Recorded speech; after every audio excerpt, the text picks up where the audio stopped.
Yesterday evening I was walking the dogs and I got bitten by a horsefly and it's all like swollen up. It's so painful. Horseflies. I don't normally react that badly to bites from insects or from flies, but that bite on my leg today literally looks like Mount Everest is forming on my shin. But I'm about 1 hour 30 into a 2-hour sprint session this morning. It's not a super intense session. If we're talking in terms of TSS, it's around 100 to 110. This week primarily it's just about keeping the legs fired up. I'm racing tomorrow just at the Preston Crit, and then on Sunday we've got a long road race, about a hilly 80 miles, so you know 140k. Last year I think I placed about 7th at this race. So it's a race I know I can do well at, and it's a race I want to do well at. So I'm hoping to do a decent ride there at the weekend. Alright, just finished up with training, met Dan, Rosie and Brian. We're just going to get a milkshake and Bursko because why not? It's a one-off. What are you getting, Dan? I'm not sure, there's too much choice. And you know how good I am with choice after last time. What's that one? This one? Sorry, yeah, I have one there. Can I have 2 scoops? Can you? Yeah. 2 scoops. So what did you want? What's that one again? What's that one on the back of the left? Could I have that as well, please? It's all about Reese's. What flavour did you go for, Dan? Kinder Bueno. You happy with your choice? I think it was the best choice to get, to be honest. Was that nicer than that very detailed explanation of the carrot cake you gave me the other day? It was much better, yeah. It was very Kinder Bueno-ish. So Brian drives the neutral service car at a lot of the top UK races and the UK UCI races. So which is the hardest race? Or which race makes your job the most difficult? Rutland by a long way. Just explain Rutland for those people that don't know what Rutland is. It's like the worst farm tracks you can think of. Yeah. And you race on them, so you end up with roads like this. And then you turn into a farm track that's got potholes and massive rocks. Yeah, it's nicknamed the UK Strada Bianchi. So how many wheels would you go through, like on average, on a day? We ran out, we did just shy of 20. So, and those teams were flying through wheels themselves. So in the race, I bet there was probably 100 wheels done. Wow.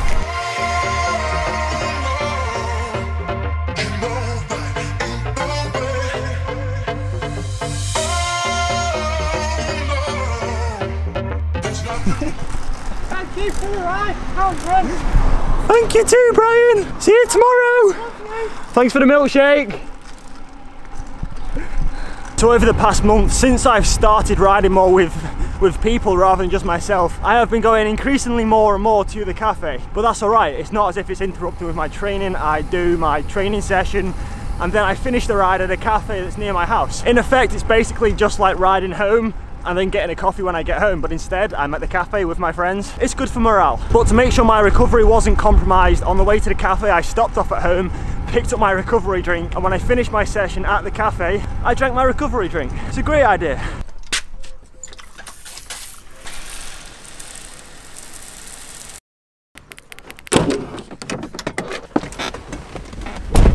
On a bit of an Instagram sunset mission this evening, I'm heading over to Southport. It's about 20 minutes drive. About a month ago I did a Snapchat story of drone shots. It was really fun to make, just something a little bit different. The dogs need a walk and it's an awesome evening, so I thought I would come and do the same thing again. You should follow me on Instagram. If you don't, my username is here. I'm starting to use it now semi-regularly. Before I started YouTube and making videos, I didn't use social media at all, but I'm kind of coming around to it now. I'm getting better at it.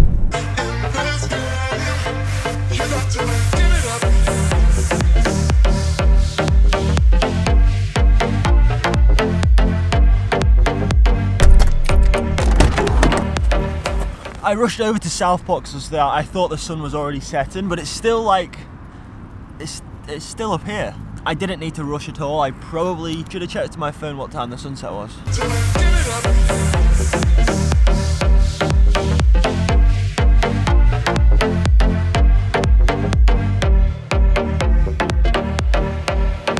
I'm just killing some time now waiting for that sun to go down, but look how far out I am, and I'm still not even at the water. The tide is so far out tonight. I must be 50 meters away from the water's edge, and I've still got to walk to like the end of the pier just to touch the water. But I really don't fancy walking that far out.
That was a successful drone mission. And are you tired as well? Oh, surprise, surprise. You got me a stick. What about you, Sam? What are you doing? Are you just exploring? Are you just exploring?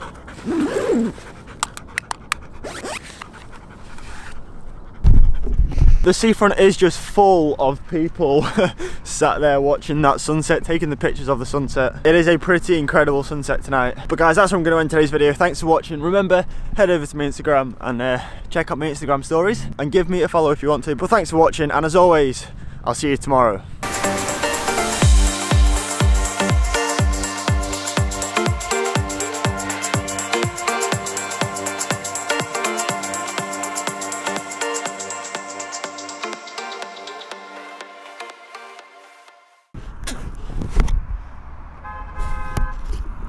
I think it's time to turn around.